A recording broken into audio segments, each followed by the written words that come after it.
Good morning. Hello, hello, hello, hello. We are live, and I am so excited today to bring you a special guest coming direct to us from Zaragoza, Spain. We have Ulonda of Locating Cozy hanging out with us, coming to say hi, coming to have all the fun, amazing things with us, and to, educate us about a few things. Um, for anyone watching for the first time, one of the things I'm super excited about on this channel is talking to Black women who live around the world and talking to them about how they got there, the steps they took, but also like the emotional process, the longer process, right? Like she got there by getting on a plane, but like what was the longer process and when did it begin? And today we're going to talk a little bit about how one person in a family making the move abroad can change the trajectory of the whole family. And so Yolanda's here. We're going to be talking to Yolanda about that and some other things. And I'm very excited to have you guys with us. Good morning, Wendy and Jay and Amber and April and Winnie. If you're here, please say hi in the comments so that we know you're here. Otherwise, it's just me and Yolanda looking at each other. If you have questions for Yolanda, Yolanda goes between Zaragoza and Madrid. So you have questions about either city or about Spain in general, drop them in the comments. This is one of those times where I'm going to tell you, I don't have the answers for Spain. I just don't. So if you have the questions, ask them to Yolanda because Yolanda's got the answers. Yolanda has a YouTube channel. She's Locating Cozy. I'm dropping that in the comments and we'll talk more about it as we go on. But you should subscribe to her YouTube channel now. Okay? All right, let's go. Okay. Good morning, Yolanda. Well, no, what time is it there, Yolanda? It's 5 o'clock in the evening here. Okay. It's 9 a.m. for me. So different zones of the day. Different zones of the day. I still have it on Central Time here. But like I Okay. have it on US Central Time. All my technology is US Central Time. Because you still do some work that requires you to Yes. know what Central Time is? Okay. Yes. Just Okay. that's the biggest one. Let's back up a second. Let's talk about how you got to Spain, but like the long story, right? Right. Okay. Do you want me to ask questions or you want to tell the story? Start some leading questions and then Okay. I'll take All it right. from there. When you were growing up, because you're just a fresh young thing yourself, when you were growing up, had you ever considered living outside of the US? um no, I was actually born in Germany. So I think I did. Yes. surprise. Yes. Yeah. I was I think actually I born knew in I heard Germany. that. Yes, Yeah. once. Military brat. I I don't speak any German. I was less than Mhm. 2 years old when I left, but lived in California. But no, um, there was some as a child. No, it was like I've been in survival mode. I would say probably up until my somewhere in my 40s, when I finally got out of Mhm. survival mode of living in robbing from Peter to pay Paul and things like that. So Mhm. yeah. Okay. And what that's interesting to me, and I want to talk more about survival mode, but I also don't like talking Okay. about trauma. And like a lot of times that survival mode has got some trauma around it. So, hmm um, what when you got out of survival mode, what were the opportunities you saw for yourself that you hadn't seen for yourself when you were in survival mode? I started seeing little layers of possibilities, little glimmers of hope in a different that maybe life is going to take you in a different direction than what you had foreseen. What Mhm. I was kind of living according to what the expectation was a little bit. I mean, I've always been a little bit off the. I've always been kind of a free spirit. Yeah. Okay. So I'm not going to deny that and stuff. I wasn't like Mhm. just doing the total status quo stuff, but um yeah, I started to see little glimmers and little things and little bits of information over time that I was like, that's interesting.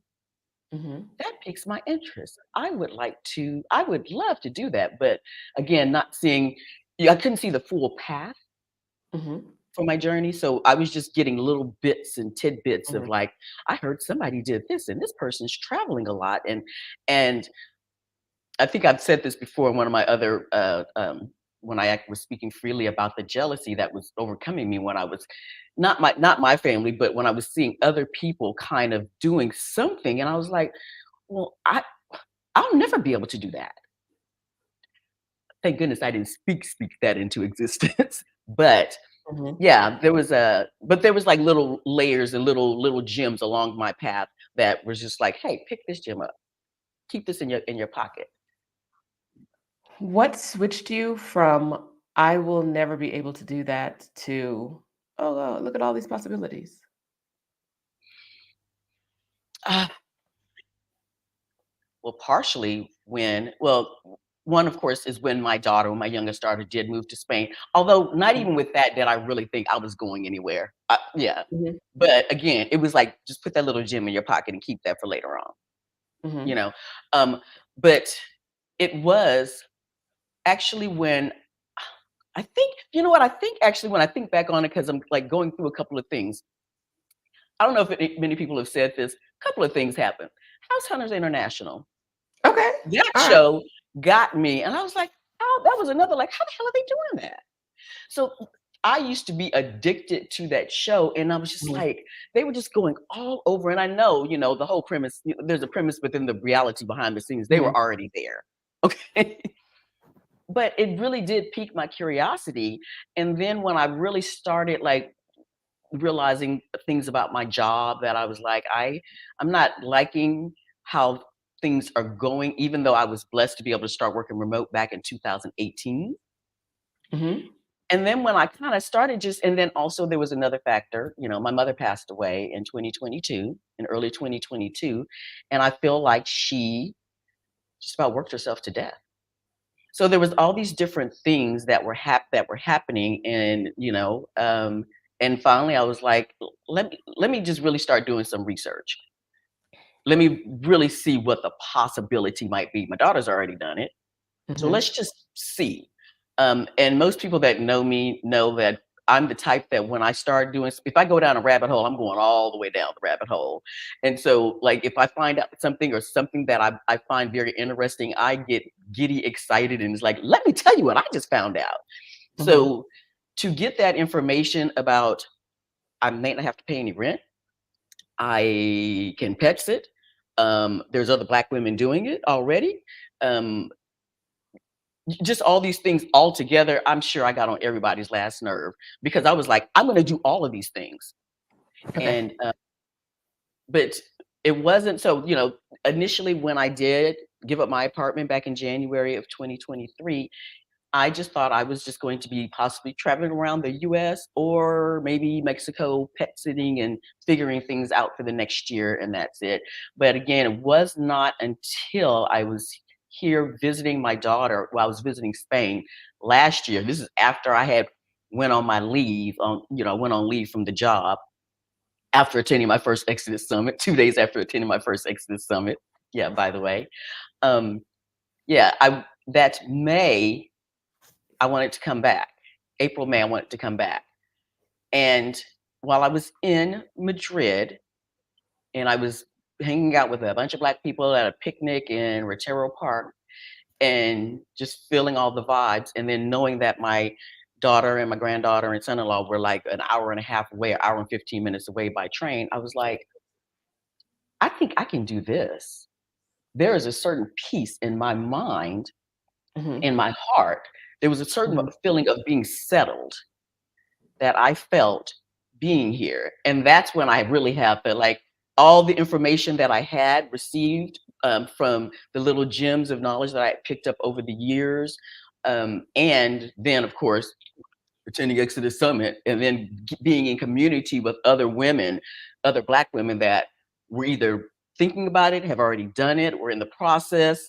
It was a dream down. It was like a little gem that's been put in their paths.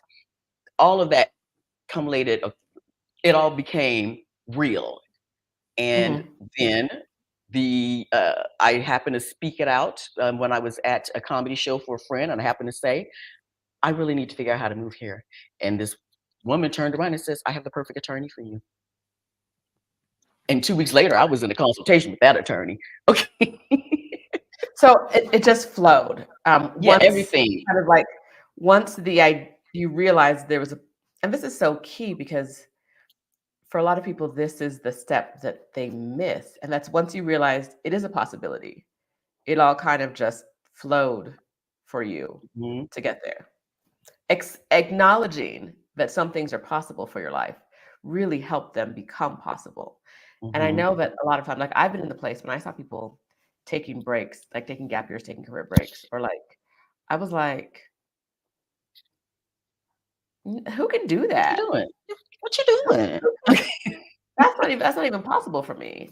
And then like when I acknowledged that it was, that it just flowed, right? So there's that like accepting that you may not know, like you said, you didn't have the whole path mapped out, but accepting that like this is a place I'd like to be really Hmm. helped you get there. So one of the Yes. things I want to talk about with you is that your daughter moved to Spain. She moved to Spain for school, for work, for She came here to be an auxiliary, which is a teaching assistant, an English teaching yeah. assistant. Okay. Yeah. And there's that program that yes does that. Yeah. Now, um, ladies. She moved for work. She found her a little husband. She got Yep. her a little baby. And now Yolanda is, what are we calling you now? Lolly. No, are you calling you? What does my Are you granddaughter a call me? grandmother? No, what are you? Do you call yourself a grandmother? On certain occasions. Okay. On certain occasions. I am Lolly. That's all you need to know. Okay. You are Lolly. Okay. Okay. Yeah, I'm Lolly and stuff. But yeah, I mean, it's like, yeah, I am a grandmother. It's my grandbaby. I love her dearly. Yeah, but for and it was so funny because my other two daughters came here to visit a couple of weeks ago, Mhm. and they were calling us all the wrong nicknames. They were like, "Go see Lulu." I'm like, "Who the hell is Lulu?" It's like, "I'm Lolly." Okay. So you're a grandmother Mhm. now. Your daughter took the chance and moved to Spain for a program, right? Um, and that opened up the possibility for you that you could live abroad, you could live in Spain, you learned more about Spain. But I also think it's one of the interesting parts that you're going to have to help me walk through is that you have a relative who will not fly at all, right? Yes. Right? Yes. Yes. And so it's interesting watching like you come from a parent who won't fly at you moving abroad and then your daughter like that space in the middle, right? Like a relative is never gonna go to Spain, most likely, right? Mm, Like your daughter taking the chance and how like you could have gone either way, right? exactly. And your daughter taking this adventure and showing you what life was like over there has you over there now. And for a lot of responsible children, I don't know if your daughter in Spain is the responsible daughter. I don't know. But for a lot of responsible children, the concern when they move abroad is what about my parents? And in your case, and in my case, like my mom saw my life in Mexico and was like, "Oh, this is nice. I want to live in Mexico." You saw your daughter's life and was like, "I hadn't been thinking about Spain, but Mhm. now what if I'm there?" And you're there and you get to spend that beautiful time with your granddaughter and like your daughter making that choice years ago, right? Opened up something for your family that was never open before. And there's something really powerful about being the first one, right? It's kind of scary, but being the first one to take that step and knowing that, like, a lot of times the concern is, oh, the distance. Oh, I'm not going to see my relatives. Oh, I'm not, you know what I mean? Like, if I move, what will happen to my family at home? Or I will never see them. And a lot of times that's not what happens. A lot of times you're like opening a portal to the freedom that that is out there. And so I love that your daughter kind of opened that for you to say like, look what life is like. And then she had that grandbaby, so you need to see her too. So Yeah. yeah. And also there was another small but I'd say significant factor that happened when I was living in Houston. Mhm, It was like 2021. Yeah, about 2021. I was in Houston and I started dating somebody and his job transferred him to Dallas. mhm, And I decided to go ahead, since I was working remote anyways, I decided to go ahead and move up there to be with this person. And it was funny because people are like, well, what about your kids? It's like, my kids are grown. What are you talking mhm, about? They're not even in this. One of my daughters was still in Houston. The other one is in Spain, one is in California. What about my kids? mhm. Okay. And you're And not so, moving to but the moon. It's Houston to Dallas. thank you. But the thing was that relationship did not end up working out. But for Mhm, some reason, that also kind of helped me. Like, I was like, you know what? I'm just gonna kick it here in mhm, Dallas for the next year, anyways, and just do my own thing here. And then I was like, with again, other factors were happening. I was like, well, what if, another show I was watching, or not show, like YouTube stuff that I was watching, was people that were RVing around the country and mhm. all that. So I found that interesting. I was like, now, am I getting in an RV and driving across country or living out of my car? No, I'm not doing that. But for some people that work, but see, all these little things, I'm like, well, they're doing things differently. And I'm in Dallas, but it's just me. I have some friends in Dallas, but overall, it's still just me. So that's also, as you start looking at different things, you start like thinking, well, maybe my idea doesn't look exactly like that, Mhm, but it's possible that I'm working remote, um, and I don't have to, like, everybody that I was managing was in another country anyways.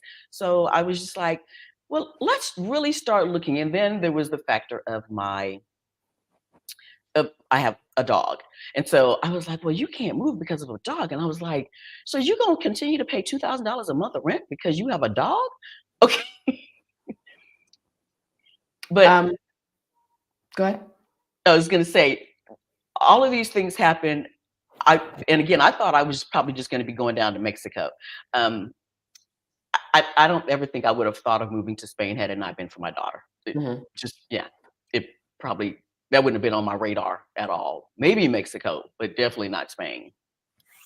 So we talked about like the very beginning, and we talked about where where you are now, though. We're gonna talk more about Zaragoza, about Madrid, about Okay. the experience. Drop your questions. Come on.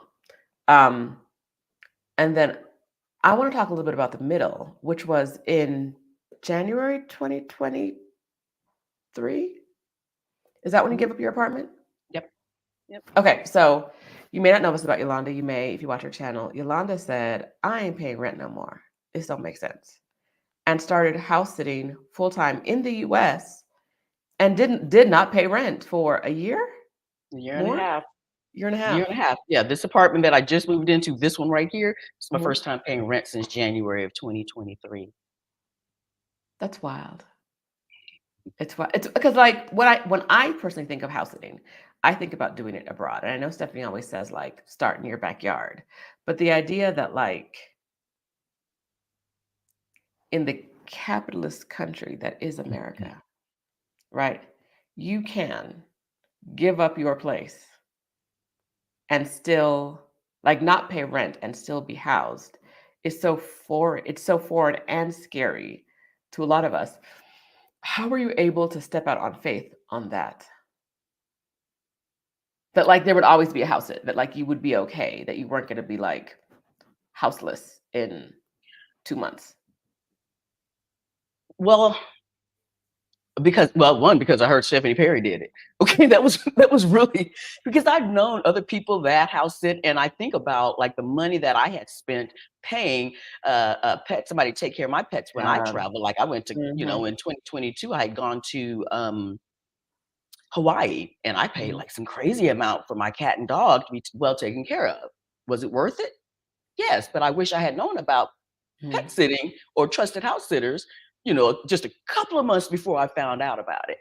mhm, Um, but it was really just going down the rabbit hole and knowing that um, that other that other Black women were doing this, and they were using this as leverage. to Mhm. not pay rent, to be open to this experience. Yes, initially I was like, "You really gonna go and stay in some other people's house? You really gonna do that?" Yeah, I did. I Mhm. did it. I started off locally.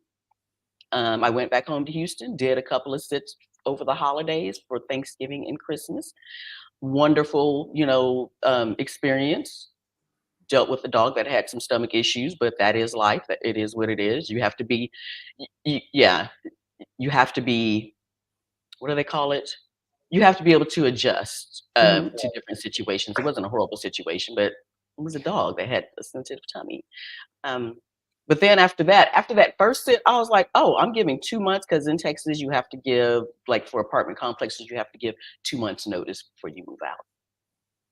And right after that first sit, I was like, "And I'm That's out." good. Oh, Yeah, wow. yeah, Okay, so yeah. you did your first sit and you were like, "I could do this. I Mhm, could do this."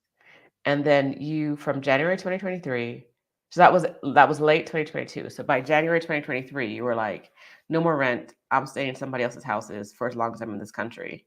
mhm. And then a year and a half later, you were not in the country anymore. You were in Spain. Yep, yep. All right. So let's talk a bit about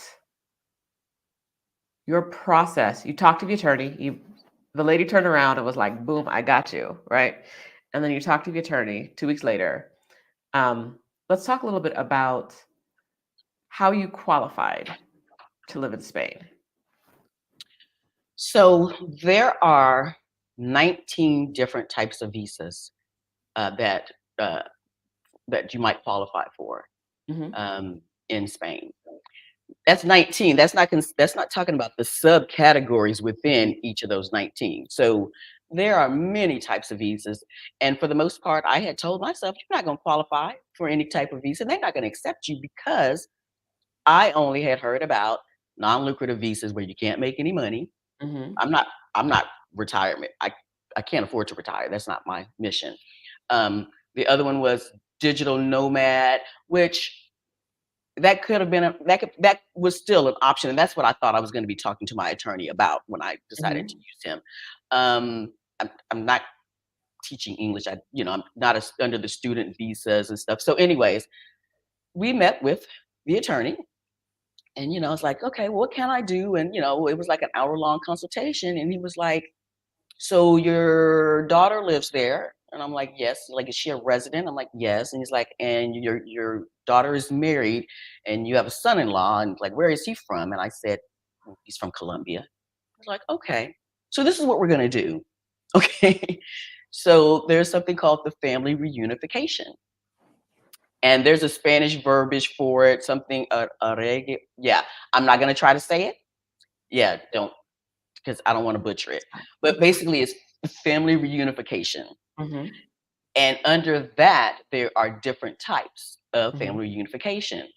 One of them is if one of your family members is a naturalized citizen, which because my son-in-law is from Colombia and he's a naturalized citizen, and there were some other qualifications. So don't just I don't want Right. anybody to think like, oh, that was it, girl. I can do that. No, no, no. There were some other qualifications that was necessary.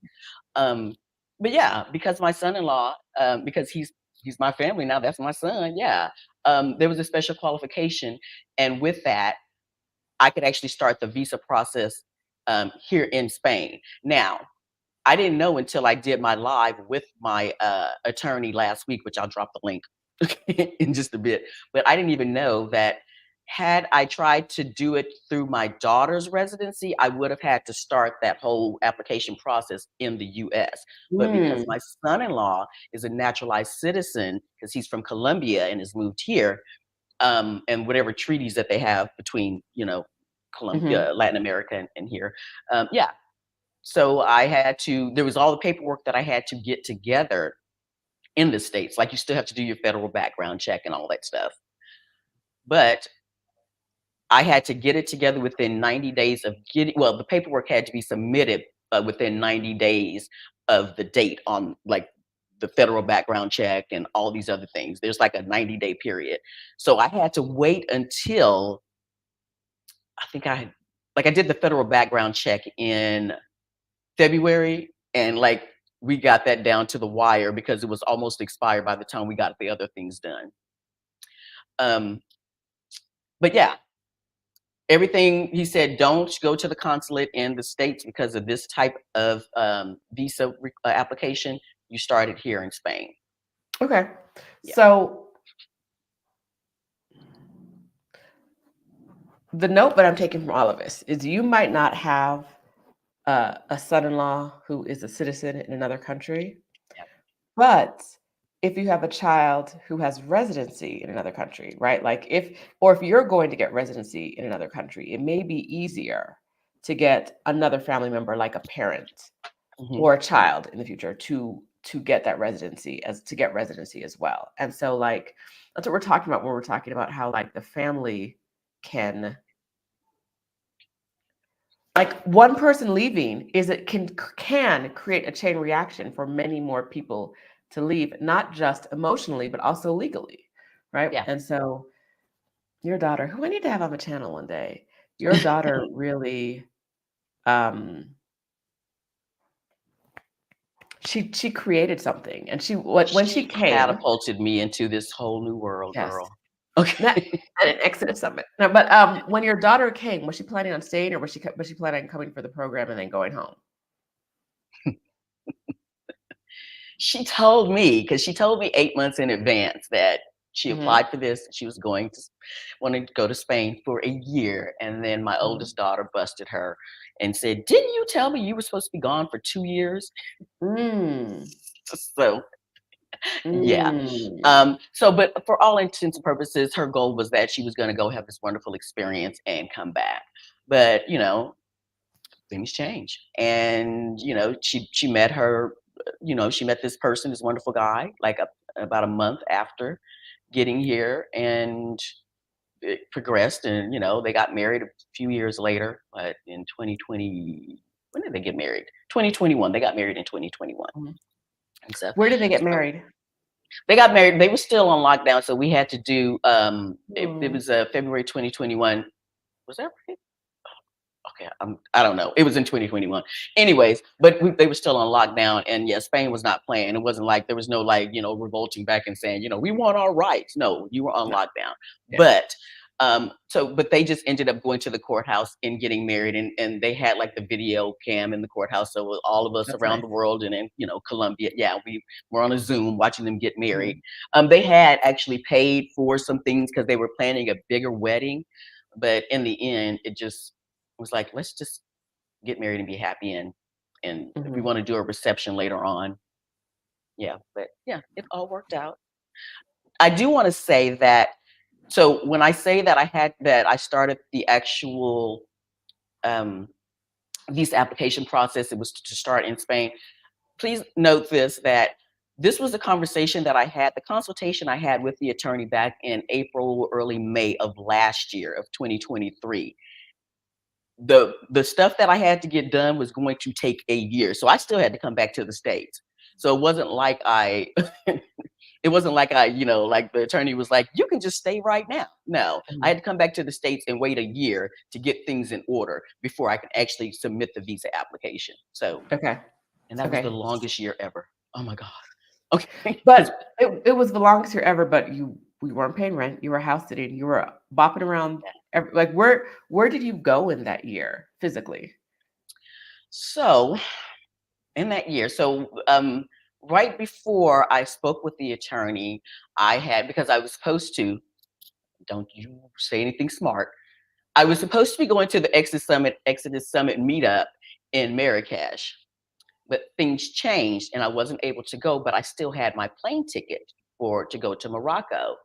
So I found a pet sit in Morocco, in Rabat, Morocco, and I did a pet sit there during Ramadan. Couldn't get no liquor. Uh, that yes.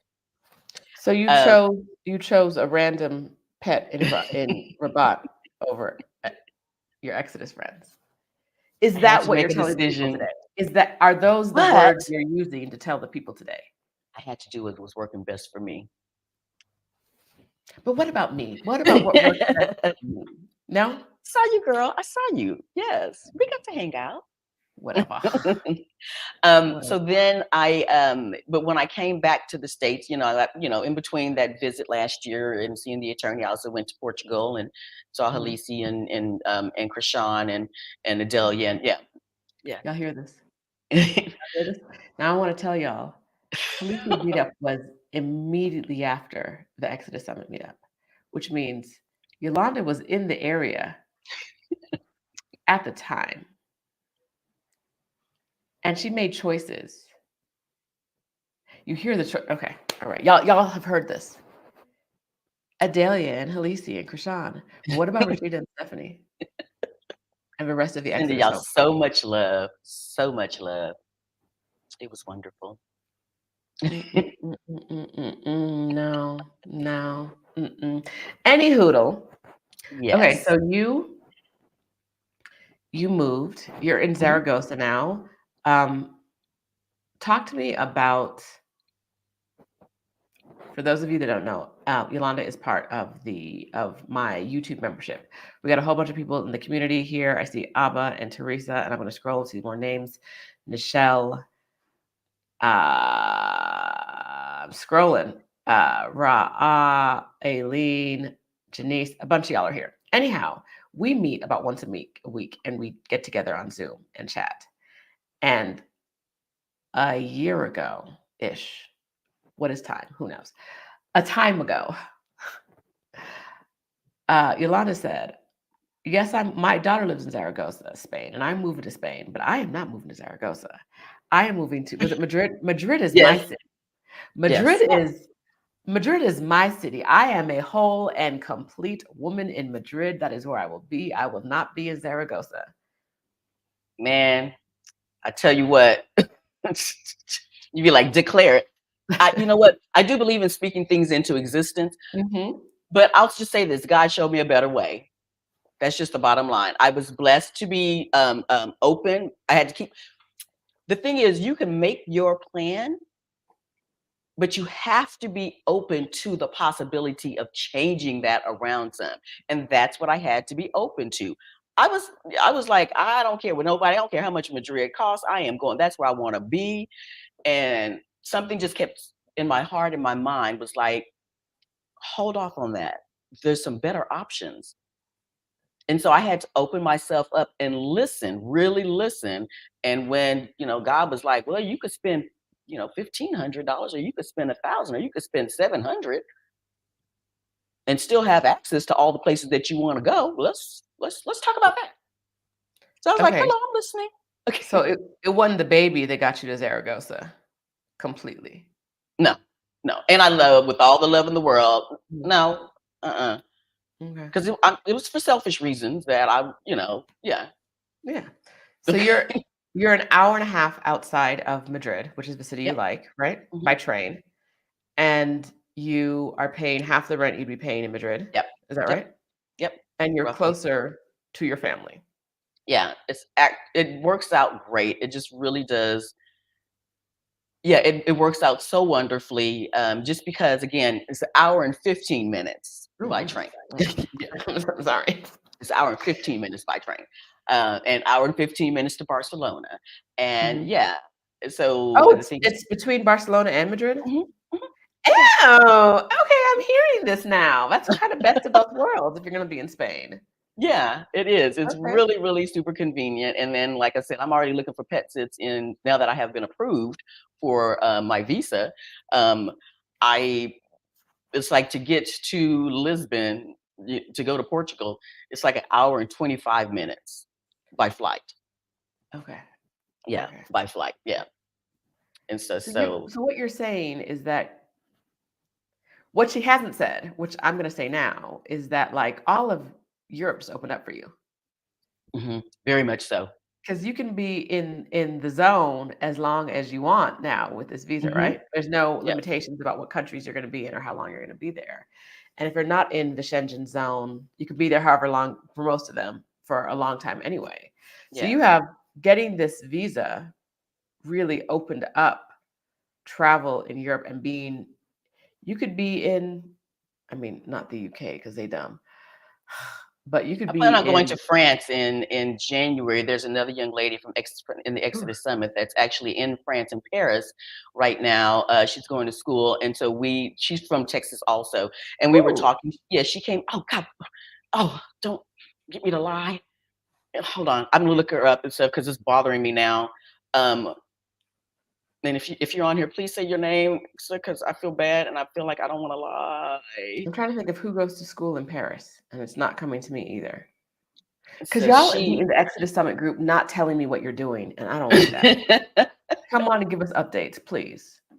Yes, Teddy Davis says hit the like button. Hit the like button if you're here, y'all. Yes, Hit the yes, do button. that. Hit the button. Where is she at?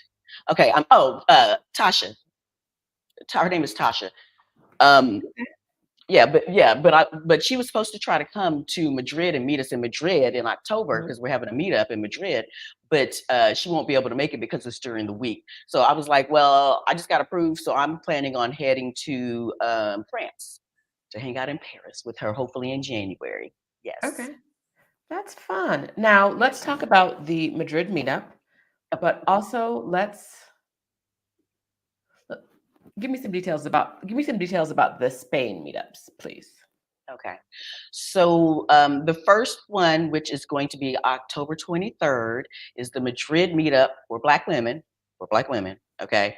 Um, and we're yes. And if you want to get, I have created a WhatsApp group just for that meetup. And basically, we're meeting for lunch on October 23rd, which is a Wednesday. But leading up to that, I will be getting to Madrid like a couple of days earlier. Some other women will be flying in from the States, and some are living down in Valencia and Malaga and all over. So we're all meeting up on October 23rd for lunch. We're at a place that's Black owned and has great cocktails and food and great food. And I'm super looking forward to that. But we'll be there a couple of days ahead, so we'll be doing some other hangout fun things, just because we can. And then Thursday, October 25th, excuse me, 24th and 25th, which is a Thursday and Friday. Whoever wants to come back and hang with me in Zaragoza for 2 days, we have a bunch of great things happening there. Happening here, and that is open to anybody that within my community that wants to come and enjoy and check out and see whether you're country shopping or just trying to get away from on a vacation. And if you're like going around and hitting up different towns, pueblos, or cities in Spain, put Zaragoza on your list and make sure that you sign up for the email link. Rashida just dropped it. And so you'll get all the notifications about it. But time is running out. It's only 3 weeks away. So you need to be on it. Ooh, If you want to meet ooh, up and hang out, okay. yeah, it's only 3 weeks. 3 weeks. Okay. That's impossible. Well, first of all, the link is awesome. If you're watching this on the replay, the link is also in the description. It's impossible because if it's 3 weeks away and it's October 24th, then how far away is October 11th, Just 2 weeks. the first day of the Exodus Summit? Wow. I don't do math online in Can I person. say something about this? And I brought this up with our group, but I did want to say something about this, about the Mhm. Exodus Summit. Mhm. So here's the thing. I attended the first Exodus Summit in 2022. I Mhm. found out about Stephanie Perry and Rashida and all these other wonderful Black women. And like I saw that these tickets were on sale, and it's like it took me like a nanosecond to be like, oh, I'm there. I had an idea of what I was going to be using this information for, because I was like, I'm just going to take my job on the road. I didn't know that the information that I was getting was going to actually help me during that first time attending the summit 2 days later, that information helped me make a decision to quit that job. Well, leave the job in a way that was beneficial to me. Okay. That's one. Then, I'm in the midst of, okay, going ahead and making decisions to leave the country and all this. So then the next Exodus Summit's coming up, and that's in the 2023. And I'm like, well, I guess I'll go ahead and attend that, not knowing that information was going to give me the tools I needed to get my first big client and have that money where I could work. I work for 6 months and I'm covered for the rest of the year. Okay. that same summit also opened up my world of Chat GPT. Girl, that thing, oh my gosh. Okay. Chat GPT with LinkedIn, it changed the game. It absolutely changed the game. So this year, at first I was like, I'm not going to really have time to do the summit this year. And I was actually thinking about just getting a ticket to donate. That's what I was going to do. And then I thought about it and I was like, girl, every time you go, you get some nuggets of information. You get these gems put in your pocket to be used at a later time, sometimes sooner than later. So I bought my ticket because at first I wasn't going to, and I was like, you're always getting valuable insight information that changes, that helps you so much each time. I'm like, okay, I gotta go. So just FYI, you're always going to get some great new information that can help you when implementing the changes in your life. So even though you're already living in Zaragoza and you already Mhm. have the lawyer who got the visa and you're good to go, you're still attending the summit because you know you're going Yes. to get nuggets. I did not pay her to say that, but it's still true. Because It's we absolutely have true. so many women who are abroad already who come back to the summit because every year there's always something more you can learn, right? There's always more community to be in. There's always someone new to meet. There's always someone to inspire you or to help you take. A lot of times I think I've become a worse procrastinator now that I've lived abroad because figuring out how to do one thing I don't want to do to begin with in English is one thing, but figuring out in Spanish is a whole other thing. So if I can attend something and have someone help me figure out how to do the things I don't want to do, even though I'm already abroad, yes, sign me up. I love it. And every year I'm at the summit, even though I'm one of the hosts, every year I'm at the summit taking notes like, oh, this is so interesting. Like, because we all do things differently, right? And so it's such a great way to try something new. Yeah. So Okay, I'm but so looking forward to that. Yeah. yay. Get your tickets. If you don't have your tickets already, I'm going to drop the link. It's already in the description because y'all know how we do. Because here's the thing. You can buy tickets October. It starts on October 11th. You can buy tickets on October 11th, but the price is going up. And so we want you to get the best available price. The best available price is now. Now. Right now, later. Now. So get that price. Okay. Backing up a second. Um, you've started a venture now, which is helping people experience Spain, right? Mhm. People who are Yeah. considering living in Spain. You do one-on-one consultations. Link is in the description. I'm going to drop it in the chat as well. Boop, boop, boop, boop, boop. So if you want to do a scouting trip or anything like that, Yolanda can help you. And you are doing the meetups. Have you always been an entrepreneur? You know, and this is just going back to I've been in survival mode. No, I have not always been an entrepreneur, but Mhm, I've always figured out what I need to do to make ends meet. And if that mhm. meant that I needed to get a side hustle or something else that was going to elevate. So I've been a personal chef in another Ooh, life. Okay.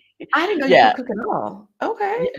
Yeah. I've never once heard you talk about cooking, and I talk to you I almost know. every Yes. almost every week I Yes. talk to you. I've never heard you talk about cooking. What are you Yes. I used to doing? be a personal chef back in the Okay. day in the late 90s, early 2000s, like Uh-huh. until some tragedies and stuff with 9/11 and everything happened. But yeah, I was doing pretty good with that. And Okay. I've always had um a hustle. I mean, I was that chick back when my kids were little and stuff. I was braiding people's hair. Okay, that was my Mhm. side money. So yeah, I've always had that. We're gonna figure this out.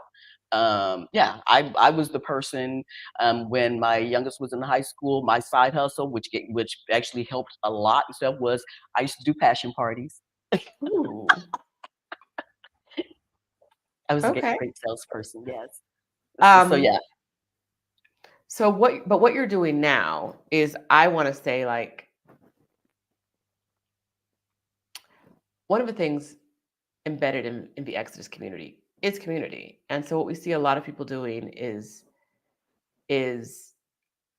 opening up avenues to get more people where they are. Not, not in the culty way or the kidnappy way, but like in the, if this is interesting for you, or if this is a place you consider being, let me help you do this. Yeah. Um, and so, what is,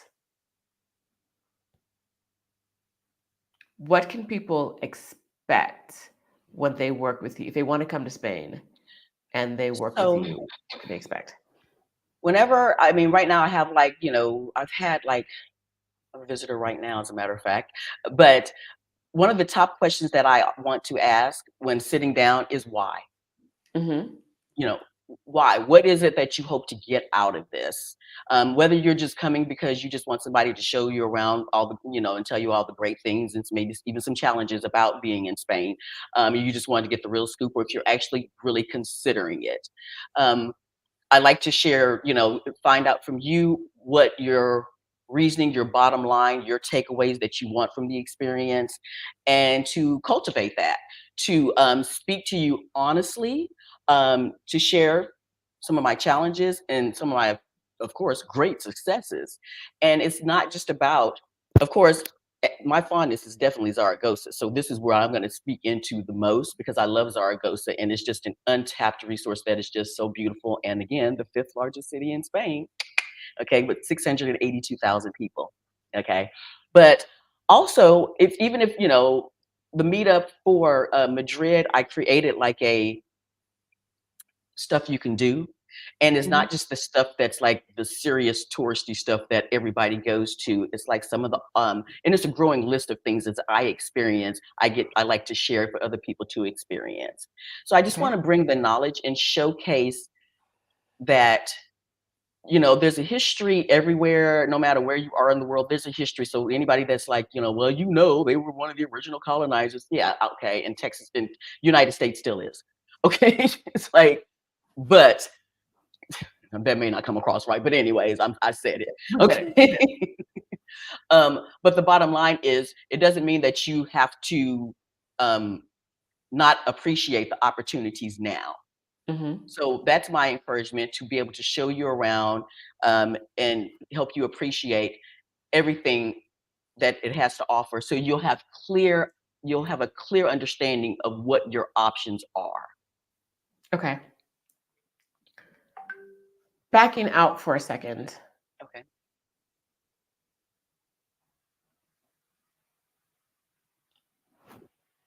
Why Spain for you? Why Spain? Well, first and foremost, why not? And then, yeah, and then also, again, you have to go where you find your peace. Or you, maybe not, let me rephrase that. You should be open to the place that gives you the peace that you deserve. For me, Okay. it was Spain. It was absolutely Spain. I had, and this isn't the whole experience, but little nuggets of experiences that I have here that makes me go like, this is such the right choice. So I had to send for my client that I just finished up with, I had to send the laptop back, their company laptop Mm-hmm. back. And thank goodness I didn't just, do my little stuff online. So I went and found a shipping, like a mailbox office that does like FedEx, UPS, and all that. And the lady there, I was having anxiety because I'm like, okay, if she doesn't speak English, then I'm just gonna have to like, Google Translate and hope everything works out. Mm-hmm. Anyways, this lady, she spoke a little bit of English, but she was so apologetic to me. She's like, I'm so sorry that I don't speak English. And I'm like, I'm in your country. What are you talking about? But Mm-hmm. she was so nice and so focused on helping me and so patient.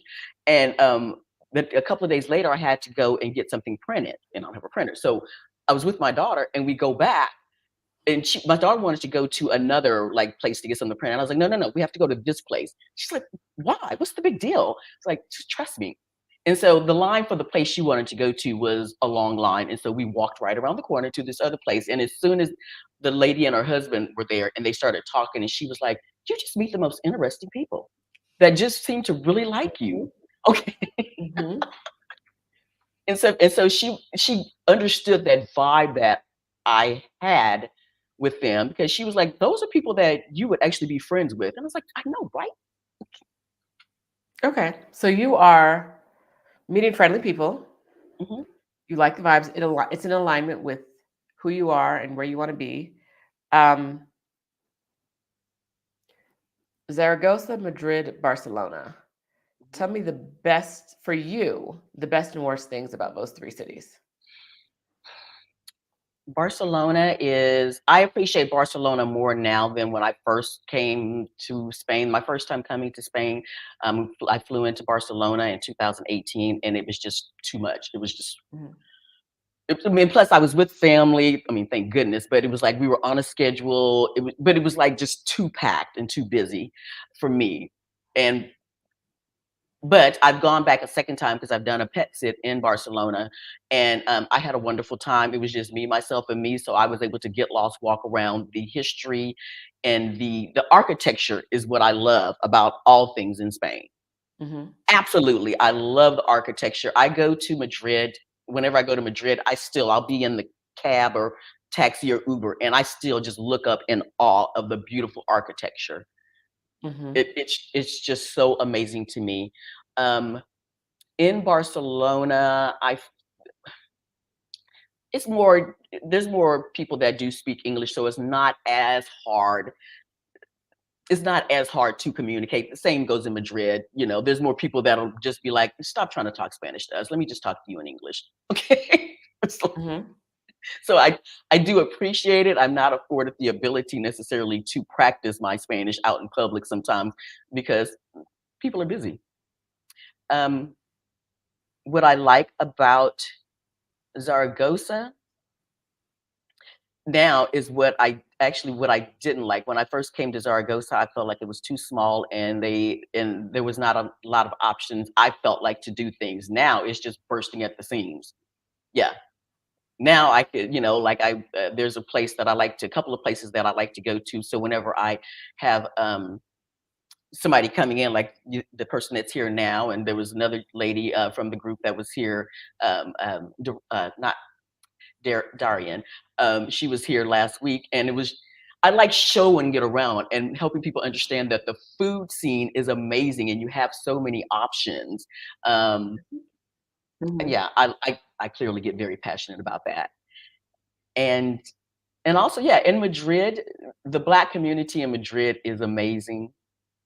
Actually, I will say this: the Black community in Madrid is amazing. I have found so many wonderful Black in sister groups in different areas of Spain. Like there's Mhm. one in Valencia called, oh God, I think Afro Women Valencia, and I immediately joined that because I'm like, I'm doing a pet sit. I'm going to Valencia, eventually, and I want to be able to get together and you know not communicate with these women and meet them, and Mhm. hold fellowship with them. I look forward to that. So I don't know if I actually answer your question completely, but You there's did. You did. And it really, one of the things that really stuck with me was when you were talking about the architecture in Barcelona. And you said you grew up in California and you lived in Texas. And as someone who grew up in California, we're just not used to old buildings. Like, what do you mean that's been here since like hmm since the 18, beginning of 1700, time. Yeah, 16? Like, what do you mean? Like that, yeah. our land, like, right, like it's so weird. It's interesting because I think that's, even going to the East Coast sometimes, I'm like, oh, this is old, right? Like Mhm. growing up, it's weird to think about it like that way. Like growing up on the West Coast, you didn't, the the um United States history doesn't go back as far as Mhm. like on the East Coast. And so you don't see some of like the architecture that you see East. And then by the time you go over to like Big Daddy Europe, right? Like it's like, oh, this is, y'all been here for, like, you guys have been living in these buildings for a long time, which is also a reminder that they've been living in these buildings for a long time. So if you like new amenities, you got to be real careful in your hunting for your living spaces. Because them old Yes. buildings are pretty, but there's a bat in the belfry. There's like there's a lot going on with some of them. Yeah, and you My have to niece, be very clear. when you're looking Yes. for an apartment. Again, when Mhm. before I, found this place, I literally said, these are my must-haves. Got to Mhm. have AC. And I don't mean like just one room AC. I mean either whole central AC or Or like, separate rooms. the units in several Mhm. rooms. Got to have an elevator that's not on they're like, oh yeah, we have an elevator and it's 2 flights up. We're not doing that. Mhm. Okay. And it has to be close as far as the public transportation. I don't want to have to walk, you know, Okay. far. And is your apartment has all of those things? Yes. Yes. Was it hard to find a place with all of those things? I lucked out. This is Mhm. not the norm. I lucked out because I listened to my daughter and she told me before I even moved here, I was in one of the girl groups, Facebook groups, and for Zaragoza, and she said, post in there because the school auxiliary year is about to end. And she said, let people know that you'll be looking for an apartment. And I posted in there. They have one little section that, where you can post if you have an apartment or if you need an apartment. And I posted in there, and literally, I want to say like within 24 hours, this lady reached out to me and she says, my current tenant is leaving in June at the end of the school year, and I will be needing another tenant. I was Okay. like, yeah. And so we were talking before I even got on the plane to come here. Nice. Yeah. And so that really happened to work out. The only thing I don't like about of this particular apartment, it is an old building, but they've renovated the Mhm. insides. Yeah, so it's nice. Um, well, I mean, and the furniture came with it. It's doable. The only thing I don't like is it's the smallest freaking elevator. Oh my Mm. god, it's I was like gonna ask you, is it a new elevator? Those were questions I was gonna ask you. Is it one of those like one body and like a carry-on bag at max in the elevator? And is it an old elevator? it's not an old elevator. It's not Okay. old, but it is very small, and Okay. it's like maybe if like when we just came back from having lunch brunch today, we got in the elevator, and we're like in there, and then another lady that lives in the building decided to get on with us, and I'm like, okay, I hope my breath don't smell. Okay, 'cause I was like, Okay. let me just turn away here, because yeah, it was just very. I mean, you have limited personal space in those elevators, but it is what it is, but it doesn't like shake or anything weird, so Mhm. I'm like, you take the Okay. good with the bad, so I'll get over it. I can't remember where I was, where like I was with my mom and we had to like set up the luggage piece by piece of the elevator. Like you go to the floor, I'll stay down here, I'll set the luggage up. And it's like, I hope no one stops in the middle because that bag is Hmm. just right. Like, but Yeah. set it up and go because Three, yeah, three. Like when my other two daughters were visiting, we at one point did get all four of us get on there together. okay. That was tight. That was real tight and kind of Okay. awkward, but yeah, okay, it was fine. And the other Okay. thing I don't like about this building is they have a ramp, Mhm. but they have a ramp like for strollers or for like if there's somebody's in a wheelchair or what have you, but that thing is like a hillside Mm. pushing up, and so like if I have groceries and I'm trying to like go up this ramp with my little carrier of groceries, it's an exercise process. You got a little grocery cart, girl? You got a little grocery Girl, cart? everybody has a grocery cart in Look here. at you. You are Okay. local now. You are Yes, local. yes. Lisbon. No, Porto was where I was like, I could live this grocery cart life. Porto was the first city where I was like, this grocery cart life. I think my Airbnb had a fancy grocery cart. That was part of it too. It was a fancy, and I was like, this is, and the grocery store was a block away. Yeah, I was like, this grocery cart life. I could do this. But we also no elevator, stairs. It was a home that had stairs. yeah. And then it was like, well, how do I get all this stuff up? How many trips do I got to take? I'm an elevator girly. Elevator me, please. Because Yes, yes. I remember being in Barcelona and renting an apartment on either the second or third floor, not realizing that really meant it was on the third or fourth floor Yep. because the first floor don't count in a lot of these countries. First floor does not have a number. It has like a name, like G or S or something else. It's not. Um, and then having a really heavy suitcase and having my back was out and having to drag my really heavy suitcase up the curving staircase in this really old built I was like, you got to look a little harder when you're going to Europe. You got to pay a little bit more attention to what it says in the reviews because I did the same thing last year. My sister, one of my sisters from North Carolina, they were on their break because they're both in education, and one of them came here for like a week last year, and I got an Airbnb. I was so happy. It was right in the because I like to be in the thick of things. I'm in Madrid, got an Airbnb. Did not realize until we got there that it was on the 5th floor, no elevator. And we had our luggage. And I was so apologetic. I was like, I'm so sorry. I was telling my sister, I'm so sorry. because now what do? Where's is there someone who can help me? And no, there's not. There's not. And the thing is, you have to, like, at that point, you're like, do I feel like going out and seeing the town right now? Because that means I have to walk back up these dang steps later on. So, like, how many trips out of the house can you make? I will tell you that I went to Cuba with my cousin in maybe in July, some terribly silly month to go, somewhere between July and September, where it was like the sun is right here. The sun every day, the sun is right here, right? It's hot. Our apartment was on the 3rd or 4th floor.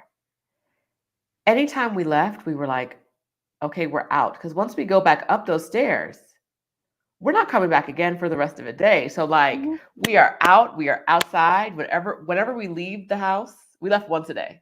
Whenever we leave the apartment, Yep.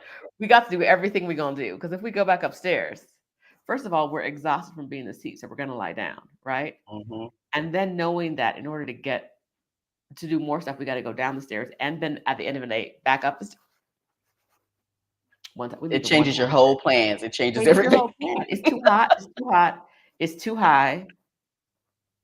I can barely breathe. No. I said no. Yeah. Michelle says she's looking forward to opening the portal for our family. And I'm excited for you No. to do that, Michelle, because it really does. Like I said, my mom had no plans of living in Mexico. And then she saw what life in Mexico City was and decided that Mexico City wasn't for her, right? Which is fine because a plane right away ain't bad, right? Um, she decided it wasn't for her, but found another place that she liked more. But she never thought of living in Mexico until I lived there, right? And so it's who else? Not how can you influence the people you love to do things that will make life easier for them, and not in like a high pressure sales kind of way, but like just come look at how I'm living, right? Almost everybody who comes to visit me in Mexico City is like, why do I have to go back to where I live? Girl, I don't know. I don't know. Yolanda almost stayed. I almost got her. I almost got her in my Mexico Girl. City grasp. Oh man, yeah. I I almost love Mexico City. And okay, so here's a funny little story though, because so I do the blah blah language exchange. They do it like every 2 weeks here in Zaragoza. And really it's like for people to practice their English. That's what it comes down to. But I like going, just speaking to people Mhm, in English and meet new people. mhm, So anyways, I go the other day this past Thursday, and there was some kind of like they have two different locations where the meetup is. Anyways, ended up being it was me and these three gentlemen that we were just it was just us just sitting down talking and just sharing experiences. Again, it's usually a lot more people, but it was just me and these three other gentlemen, and we're mhm. talking. And he asked like, "Where else have you traveled?" And I said, "Oh, I've been to Mexico." It's like, "Oh, that's so dangerous. I can't believe you went to Mexico by yourself." And I was like, "I'm from the United States. What are you talking about? What are you talking about?" But his whole thing was now here's the thing. He was from Nicaragua. He was Wait, like wait, wait, wait, okay, wait. I thought we were talking about a Spanish man. he was. I mean, well, he's from I mean, Nicaragua, but he's yes, there. Yeah. I thought Yeah. yes, okay. Yeah. But He's he from was from Nicaragua. Nicaragua Talking about and he Mexico's was like, dangerous. yeah, saying how dangerous Mexico was and stuff. And I said, "Well, have you ever been there?" "Well, no." "Okay, so you're gonna tell me about how dangerous Mexico is when I've been there. I was there for 2 months, but you've never been there." And he was like, "Well, I would never." And I was like, "Okay." I said, "Well, I'm not a drug dealer, so I was good." I don't know. Listen, like you can't tell me that you can survive in Nicaragua and you can't survive in Mexico.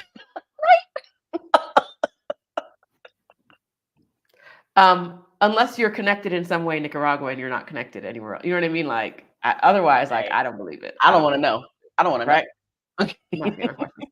But I do. There was a question I wanted to ask you, and you just kind of touched on it. So let's get there. Okay. You're a woman Mhm. with certain needs. Yeah. Yeah. Can we talk about dating in Spain? I have not been dating yet. I am Okay. not opposed to dating. I Okay. purposely focused on other things in the past year because I did not need to get emotionally sidetracked in the States Hmm. with any BS and somebody like, I didn't feel like getting love bombed or actually, mess around and accidentally catching feelings. So I avoided it. Okay. But it's time. Okay. It's time.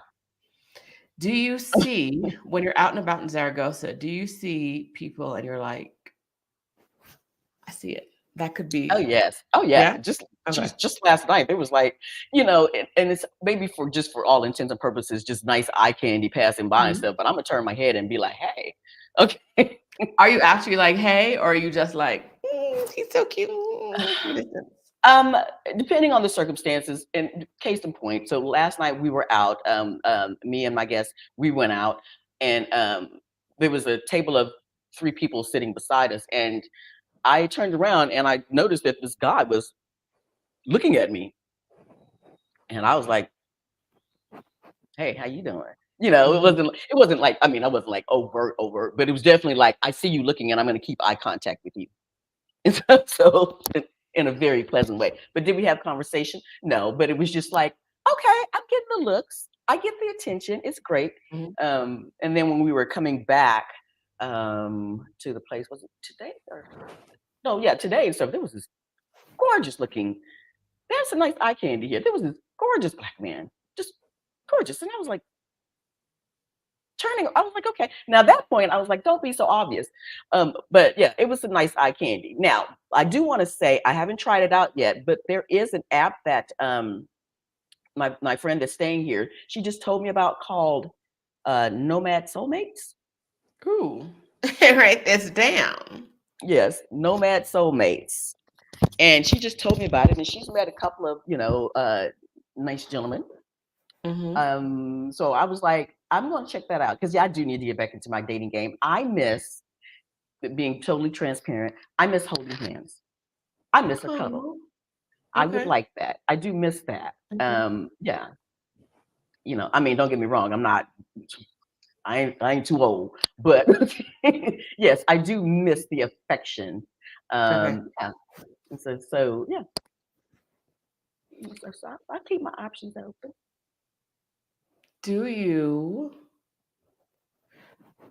We talked about Nomad Soulmates, the app. We Mhm. might make sure I write this down. But is besides that, what are the avenues that you plan on pursuing in Spain in order to get back to cuddling and holding hands? Keeping myself open. Just keeping myself open. Of course, in the perfect world, I would like to meet somebody organically. A lot of Mhm. times we say that, and that would be wonderful. Um, Mhm. but sometimes what happens is, as outgoing as I am, I will sometimes like my daughter or somebody be like, he's looking at you, and I'm like, who? 'Cause sometimes I just be missing stuff. Um, but really just keeping myself open and stepping away from, I know what type of man that I would like. I know the type of man that I would how I would like him to look, but I'm in another country now. Mhm. So let's Okay. broaden that a little bit. You want to broaden that out, you know, because the bottom line is, Okay. say I do get on Nomad Soulmates, would it be nice to meet a good looking black guy on there? Absolutely.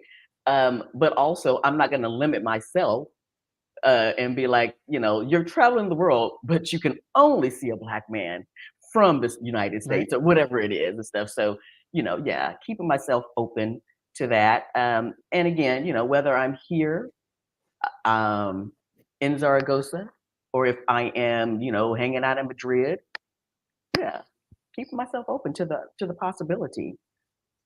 And not driving myself crazy trying to wait for the perfect guy that I had an idea of years ago. Would you even want the perfect guy that you had an idea of? Like, Girl, does no, I Yolanda thought I had today it. want the man that Yolanda years ago wanted? Quite frankly, no. No. So I don't even know what that would look like now because I need somebody that that is understanding of Mm. how I live. We were talking about this last night because right before I left, there was I think maybe like a month before I left, there was some guy that, I met him organically. We were out and about and he was like, "Can I call you?" And I was like, "Okay, but let me just be transparent. I'm leaving in a month. I don't mind going out on a date. Let's have a great time and enjoy ourselves. But I'm leaving in a month, but I just want to be transparent with you." And he was like, "That's fine." Yeah, until we started talking. And at that time, I was pet sitting at the time. This was like Mhm. literally in March before I left. I was pet sitting. I had just signed my first big client. Um, and what else? I was trying to sell my car, get ready to sell my car. And he said, "Oh, you're doing too much and everything. So, well, yeah, I hope I can help calm you down." I'm like, "Hell, you will." And that was the last time I talked to him. Okay. And I was like, "I don't think that I'm the type of woman that you want. Trust me. Because you want somebody that's, going to lay with you and not go nowhere and, Right. and But he yeah. doesn't want to choose a woman that doesn't want to go anywhere. He wants to choose you and then make you smaller. Yeah. Why? Because I'm sure that there is a woman out there. There's more than a few women out there that were perfectly suited for him and what his needs were because he was focused on his needs. And that's fair. You should be, as I should be. And my needs did not include you. It's a psychosis. We're not talking. I'm not going to say anything bad about men today. So, I believe that there's more than one man out there for me Hmm. that's going to suit my needs. I believe Hmm. that I have like options and I plan to utilize them. I plan to. I hope Okay. yours isn't hiding under the same rock that mine is hiding under. So, and if he is, let me know where that rock is, or just turn over the rock so he can get out. Come find So me. I will say this: there is a one. Well, he's somebody that I met like a couple of years ago here in Spain, Mhm. and he's cool. I don't see it going anywhere, but he's cool. He's cool with somebody like if I just need to be able to hold hands and Mhm. but right now he's back in his country for like 6 weeks or whatever. But I did let him know. I was like, "Hey, I'm actually living here in Spain now and stuff. So I'm sure we'll hang out and everything." And he's cool. Okay. But yeah, no, I like it. Mhm. No, Okay. yeah. I did want to also Um, just say because you were asking about some of the other places that I had pet sit in the past year, and I had just mentioned Rabat and you went off on me. But okay, I would never. I would never. Mm. Okay. so yeah, I pet sit around Texas. That was mostly what I did, and I literally kept my car so I can just drive between Austin, Dallas, and Houston and pet sit. And then I did a pet sit in San Diego where my Cali baby lives, and that was great. Um, I Yeah, and I did like North Carolina where I have some family there. And then I did do 2 months of pet sits in Mexico, and that was really great. Okay. Yeah, yeah. Yeah, your pet sitting adventure really should be eye opening for a lot of people because you didn't pay rent for a year and a half. Mhm, Right, like remote, especially remote workers who cannot leave, whose remote job is a USA only thing. It's not like mhm, work anywhere. You have to still work in the US, or maybe even still work in your own state. You should be mhm. considering this. Consider it. Yolanda did not pay rent in a year and a half. And how much, if you don't mind me asking, how much money were you able to save by not doing that? So my rent that I was paying before I gave up my apartment was $1,700 a month plus all the utilities and everything. So that's roughly about $2,000 a month. Okay. I Hmm. allowed myself a monthly, I guess, stipend or budgeted myself at $500 a month for incidentals in between possible pet sits. And I also Hmm. had like family and friends that I could stay with if necessary. But I always tried to logistically schedule my pet sits. So I rarely had to actually reach out to family or friends to stay at their house. and you have to be diligent about that. But yeah, I'll say that, think about it. I was not paying, and actually, I budgeted $500 a month, in case I needed to get an Airbnb or a hotel or whatever in between. I didn't have to even do that or pay anything for the first 6 months at all. And then the one time, that's when I got that really nice hotel. Um, Mhm. And I was complaining because I was like, I don't want to pay all this money. I was like, girl, you haven't paid anything, not even dipped into your budget for 6 months. Okay, the money that you had set aside. Mhm. So yeah, I was able to. Okay, Girl. I'm sorry. Yeah, I just saw that. I'm like, what? Okay. Anyways, yeah, but I was able to definitely save some money, and that helped. And again, I was working. So to Mhm. be able to work and keep, and keep my income to myself, yeah, Mhm. I was good. So, Um, let's talk a little bit more about money. So you were working, you were living basically for free, and you had enough houses, but that was possible. Um, what when you moved to Spain, right? You're still working, right? Or Mhm. now you have your own clients. You're not working for the company anymore, but you took the leave from. Praises, hallelujah. Mm-mm. Um, you moved to Spain. How much is? Do you mind telling us how much your rent is? My rent here is 700 euro a month, which comes out to $750 USD. Okay, so I have a 750 200. USD. It's a Tell two us. bedroom, Okay, two two bedroom. bath, Yes, 2 bedroom, 2 bath. 2 bedroom, two bath. Are you in the city center? Are you outside a ways? Tell us more. I You said am you're by smack public dab in transportation. this. I'm in the city center. I Okay. Yeah. I didn't want to be. My daughter stays in the suburbs, and I mean, and when I say suburbs, it takes me 20 minutes on the tram to get to her. Mhm. Okay. But no, I knew that I wanted to. That was another thing. I knew I wanted to be in the center of everything. So I am really, really excited because in the city center here, it's like come the holidays and they're getting ready like in a couple of weeks. In a couple of weeks, they're gonna have the Festival Pilar, which is this Mhm. huge festival. I mean, it's big. They have a carnival, they have vendor markets, they have all kinds of stuff. Last night they had a whole night run that went throughout the entire city. Um, yeah, they had a night run, like a 5K night run or whatever and stuff. And in each of the different areas, they have like people as the runners are passing by, you have the bands and the marching bands, Mhm. and it's like a whole thing. But anyways, I'm looking forward to being able to walk right up to the main street up here, like during the holidays and during all these Mhm. special events, because it is so gorgeous. It is just Mhm. absolutely so beautiful how they light up. And one of the other things about being right here in the city, like we walked like 25 minutes to get to a restaurant, and 25 minutes seems like a long time, but the walk it's flatland, so I'm not Mhm. walking up hills, and it was just so beautiful. But whenever I have people come here, I take them to Plaza Pilar, where there's a big cathedral, and I always tell them, before we turn this corner, take out your phone. You're gonna want to film this. You're gonna Mm. want to film Okay. this.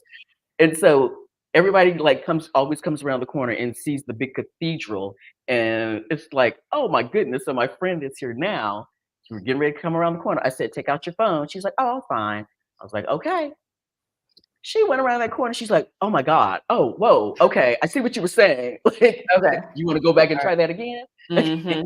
It's this Gotta get beautiful that cathedral. turn and Yeah. go, yeah. Yeah. Do they do Christmas markets in Zaragoza? All that stuff. All that. That sounds Yeah. fun. Yes. Actually, this is where I don't know which market it was, but it was some big. I think it was Plaza Pilar and stuff that I got this. Mhm. It was here in Zaragoza and stuff, but that's like my Mm. my zodiac. 'Cause I'm a Libra. Yeah. And your And so birthday is when? October 3rd, Coming I will be up. 55. Yes. So you're not too old. You're not too old. It's not too late. You're not too old, it's not too late, but you're also not 55. You know how I feel about you playing in my face. 55. 55, 55. 55. 55.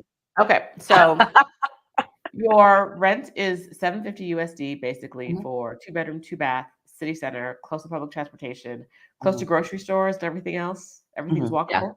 yeah. Okay. How much are you paying for food in the average month or week, if that's Okay, so that is I've heard that question asked before, and that is so because I I can't go answer out. it. So if you can, Yeah, I said I can't, that's I not a question mean, I can answer. I'm thinking that I'm probably spending probably groceries, maybe $200 a month.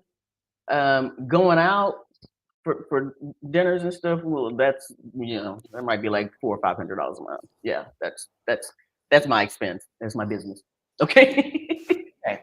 But the groceries at $200 a month, Mhm. if you didn't go out to eat at all, Yeah, how much more grocery, like how much higher would your grocery bill be if you didn't? I would figure that it'd probably be another $100 a month if I didn't go out. So So maybe 300. Yeah, a month in yeah, groceries. yeah. And that's overestimating. That really is because sometimes I'll just be like, yeah, that really is overestimating because I'm pretty simple with my foods at home. Um, yeah. That's not fair. I don't know what else to say. Yeah, radiant renewal. I'm shocked too. Like, why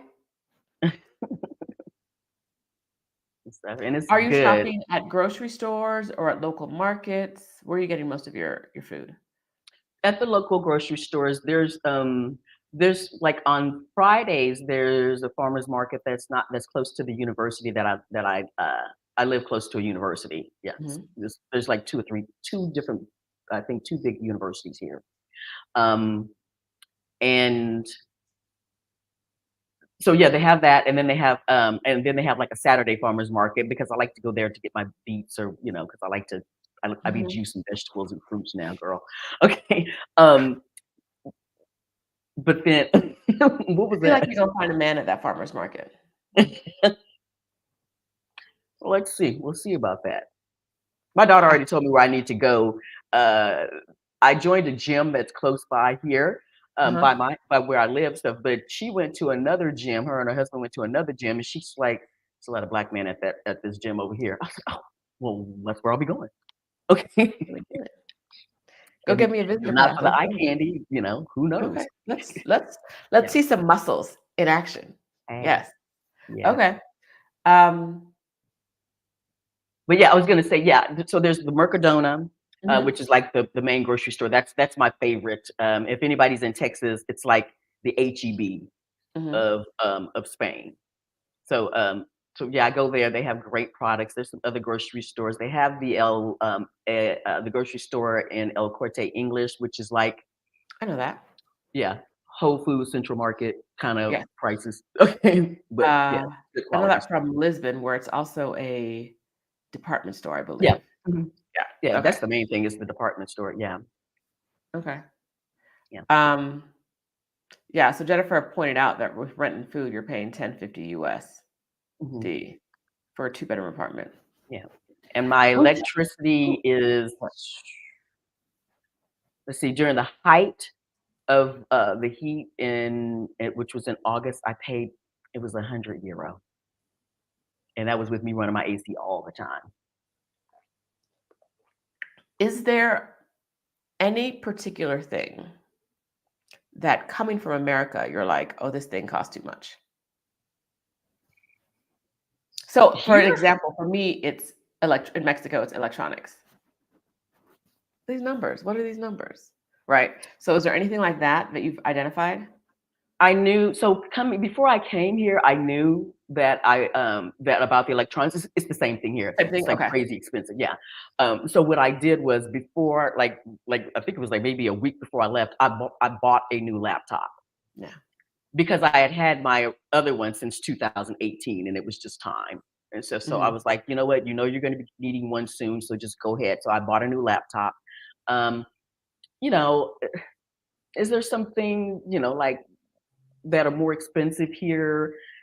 Yes, as I'm looking at my $70 lamp from IKEA. So yeah, okay. IKEA prices abroad, like outside of the US, and I guess outside of whatever Swiss, Norway, Norway, where are they from? One of the S countries? I don't know. Wherever someone, Switzerland? one of y'all Sweden? knows. I I can't. don't know. Yeah. They're from one of them countries. But prices outside. I'm in Mexico. Like IKEA plays too many games, and I know a lot Yeah. of it is the import tax and blah blah blah. But slow down. It's Yeah. made out of cardboard and like the aura of wood, right? Like chill. Yeah.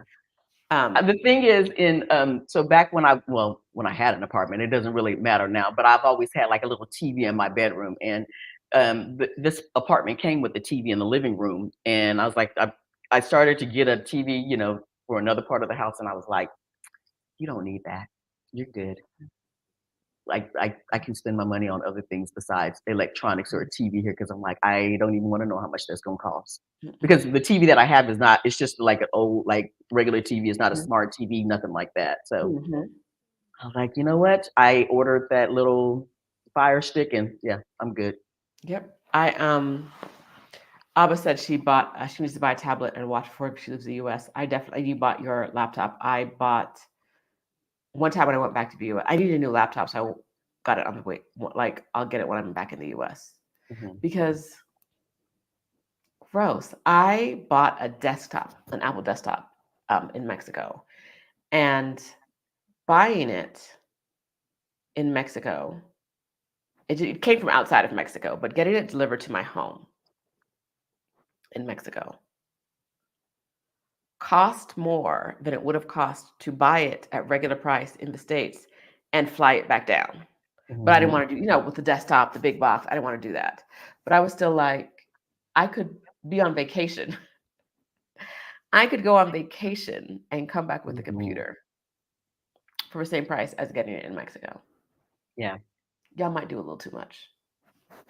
So, but yeah, but overall, I mean, I can't think of. I might think of something afterwards, but right now, Mhm, I can't think of anything that I need that I was like, that hurt my soul. And again, mhm, I'm thankful that my apartment did come, furnished. Well, I mean, I still had put my own spin on things, but yeah, it, mhm. it came with some good bones, so I didn't have to worry about spending too much money on anything else. Um, because even my monitor that I just got, because I got like a little extra monitor, and I don't think it was that much more. It was probably, I think I paid like $70 for it or €70 for it. So, Okay. yeah. Rapid fire question time. I'm going to address the questions you guys put in the comments. So if you have more questions, you can drop them in here. Let's go. All right. Do you need to learn Spanish to live in Spain, in Madrid, long term, or in Spain? You will want to take classes and do your best. You don't need to know Spanish. Like you don't need to be uh, uh, like Fluent? hardcore speaking Spanish Mhm, to come here. But mhm. as if you're living here, you will want to definitely learn because yeah, definitely. Okay. Um, Two related questions. First one is: are people more welcoming to tourists in Zaragoza than in Madrid? Um, that's I no, no, Okay. I can't. It's like that's different. The thing is this: there's a difference between the tourist. So once people found out, like within certain groups here in Zaragoza, once they found out that I was living here, they were like, "Oh, girl, come on, you're welcome to the party. Come on, you live here now. You're one of us." Um, I, overall, I don't think that the tourists, from my experience, get treated bad in Madrid. Now, don't get me wrong, there's some hustles. Okay, Mhm. there's always some hustles, but I guess are people welcoming? I think that you bring the experience that you want. If you're coming in with that negative, like, what are they gonna do to me, and stuff, Mhm. you need to open yourself up for to really experience it. Don't get Okay. hustled, but open yourself up to the experience and don't come in so jaded from the trauma of the US. Okay. So Ty has a similar question. And I think it relates to what we've seen in the media about people in Spain not being welcoming of foreigners right now. But the look on your face says this is unfamiliar to you. No. I know what you're talking about. I know exactly But what like you're talking you're about. not experiencing that, are you? No, Okay. no, and I haven't like the people that have come here to Spain to visit, Hmm. whether my family or friends or other people within the Exodus Summit community that have come here. From what I know, they have not experienced anything Okay. like that. I'm not saying that it doesn't happen, but that is not the whole of the situation.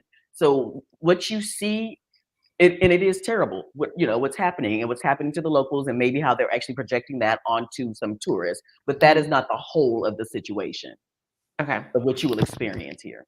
All right. Um, do you see a lot of affection on the streets, like hand holding or kissing? Absolutely. Absolutely. I freaking love it. It is so beautiful. I talk about this a lot because it's like you will see like siblings or elderly couples or just holding hands, and with no shame. The affection, there's no shame in the infection. It's a point of pride that I see.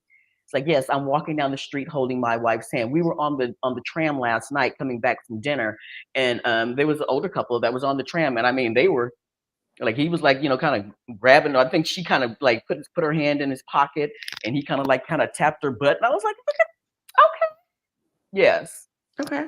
All right, a little butt tap. Okay. yeah. Um, as we go quickly. Okay. Summer's Journey wants you to talk about the finances. That's a very broad topic, and Mhm. we don't have 3 hours. So, what I want you to do, we already know between your budgets and your living expenses, you are at about $1,050 for just for those two categories. But what Mhm. I want to know from you is what is the minimum amount of money you need to make each month to live the life you're living now? Minimum. Comfortably, Not like, and then I got yeah. some savings, but like on the edge. What's the on the edge number? I'm just gonna say $2,000 a month, and that's like if you're still paying off credit cards, whatever and stuff, that changes. If you still Mhm, have debt, and I let me just say this also. I don't want to give any advice. I did not leave debt free. I didn't leave the country debt free. But mhm, what I did not do is incur more debt. So I had mhm, already had a plan in place to take care of, like, I had some. I'm not talking about student loans. I'm not even factoring that in. What I'm talking about is I did have some credit card debt that I needed to take care of that I knew it was going to take me 6 months to go ahead and pay it off, or mhm, actually no, like 1 year to pay it off. But with that, I budgeted that in, and mhm, then I made sure that I'm not incurring more debt. So I'm not out here like balling big. But I feel mhm. like if you play your cards right and do the correct research and planning, $2,000. Okay. So if you didn't have debt, would the number still be $2,000? No, that's bare minimum. That's like That's without that. without Yeah, that's without yeah, that. Okay, yeah. but now we already know what your food and your housing costs. What you spending that Mhm. other $950 on? Ugh. Okay.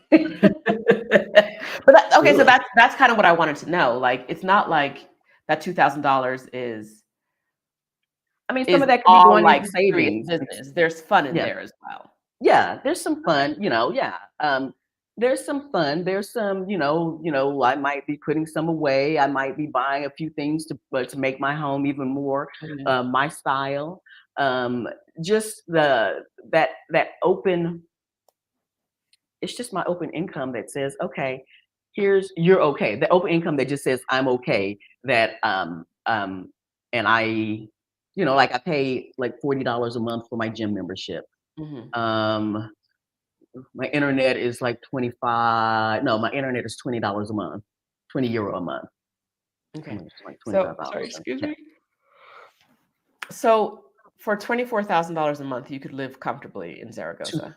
two thousand dollars. $24,000 a year. A year. Yeah, yeah. I can do that. Yes. And Yes. the reason I know this is like that I'm not gonna give up all my information, but because the contract that I just finished, the 6-month contract, I know um that would carry me Mhm. that could carry me for the rest of the year. I can't sit still that long, but I know that I'm okay Okay. with All right. with the 6-month contract that I did. Yeah. $24,000 a year. I want $24,000 a year, and you Yeah. can live comfortably And in also, Zaragoza. please understand, I'm factoring in I'm a party of one. Yes. Okay. Yeah. Yes. Yes. That's not bad, Yeah. right? That's not bad. That's kind of nice. Kind Yeah, of because I nice. don't have a car payment anymore. I don't have any insurance Hmm. that I have to pay. I mean, I Hmm. pay right. So yeah, I don't have any car insurance. You know, that was like $800 a month with car payment and car insurance. Yeah, and so now like my health insurance, my private health insurance, I pay it's $1,200 a year. I pay 300. Excuse me, 1,200 euro a year. I pay 300 euro per quarter. And that's like no out of pocket, like there's no deductible, there's no premium. I mean, excuse me, yeah, there's no out of pocket or anything like that, or no copays. That's just it. Okay. Yeah. And did you have to, was getting health insurance part of the requirement for your residency? So here's the thing. And again, thank goodness for my attorney. And actually I did put that particular that live vlog that I did last week or the week before with my attorney. I put that in I sent that to you just so people can get some good insight, because that was a really, really good I information. dropped it in the chat twice. Okay, All great. right. Yes, I put it back But in. the thing is, when I started shopping, because I knew I wanted to just get my own private health insurance just to make sure I was covered, and the insurance guy was like, "Well, since you're going to be applying for visa, you need to go ahead and prepay for the year." So I was like, well, hold on, because it's like I haven't even applied yet. I just told you I just wanted private insurance, and they give you the different options. And I selected the one that was probably the most expensive. That was the most expensive, but I didn't want to have to deal with any copays or deductibles because there's cheaper ones there. There's less expensive ones. But so I reached out to my attorney. I was like, so I haven't even submitted the paperwork yet. We haven't even started the visa, but this person is telling me that I need to actually go ahead and prepay because that's going to be a qualification that I have to do. And he was like, "You don't need to do anything until I tell you to go get it." He's like, "You don't have to get it." Yeah, he literally just told me that. And so I said, "Well, I want the insurance." So I reached back out to the insurance person. I said, "Do you want my business or not?" Because I just talked to my attorney, and he said that I don't have to do anything until he says so. So I don't need the insurance right now, but I'm getting it. And they were like, "Oh, okay, yeah, let's do that." Um, they never did ask for any insurance proof. I'm not saying that that won't happen. Don't get me wrong. So again, my situation was different. Mhm. Okay. So, and yes, my attorney, my solicitor, he helped me not have like my anxiety. If he wasn't worried, I wasn't worried. Okay. Yeah. And he helped you figure out that you didn't need what you needed and what you didn't need. Yeah. Okay. And his information is on your channel in Mhm. all of the videos I've linked a couple times, Yes. and it's in the Yes. description as well. Okay, Yolanda, as we wrap this up, what is something we haven't said about life in Spain, life in Zaragoza, that you think is important for people to know? Finding your peace. Not saying that there won't be struggles or issues. Finding your peace. Find your peace. And this place right here in Zaragoza is my peace. And again, if you want to check out what's giving me so much peace or other areas in Spain that might give you peace, whether it's to get away for a little bit or for a long bit, um, it I have a peace when I'm walking around in this neighborhood and seeing the kids playing and seeing, kids or, the college students going onto the campus or just the life overall, it, Mhm. I, I find peace. Okay. My blood pressure Yeah. is not up the way it used to be. Yes. All right. Now, if we're having this conversation, and you're like, "That's cool," but Zaragoza, I don't think Spain is for me. I have an answer for that. There is a quiz in the chat. Take the quiz. Take the quiz. And that'll help you figure out some cities around the world that may be really good fits for you. A lot of it depends on what you're looking for, and what Yolanda's looking for may not be what you're looking for. And the place that came kind of easy for Yolanda to move to because she had a link in may not be a place. You may have a different place that cuts really easy for you. But we all want different things. Take the quiz, focusing on what you want, and get some answers. All right, Ulonda, thank you for being an amazing guest today. Thank you for having me. I appreciate it. You're always so sunshiny and happy, and you're always with. Yolanda's never met a stranger. You are Katrina. You and Katrina. You and Yep. Katrina, Casey. There's a whole, okay, so for those of you who don't know these women, they're part of the Exodus Summit community, and they are very much the women that like know everybody and connect with everybody. Yolanda, in her time when she was living freely in Texas, started the Texodus Sisters, and they meet up all the time. Yolanda is a community maker. If you're going to Spain, if you're going to be in Madrid, hop over to Zaragoza and see her. If you want help planning your scouting trip or want any information about living in Spain, hit up Yolanda. The link is in the description. She is a great person. She is a font of community. She is the community person, and it's really great to have a community person in one place. I'm in Querétaro right now with Angela Martin, who is like a community person, right? She is a community person in Querétaro, Mexico. I just left San Miguel de Allende yesterday with Michelle Wedderburn, who is a community person, and so it's really great to have these like anchors for Black women around the globe as we travel to know that there's someone in that town who knows everything, right? Who knows everything and who can make your experience, your transition easier if it's what you want. Um, Also, you have a meetup coming up. You have one in Madrid and one in Zaragoza.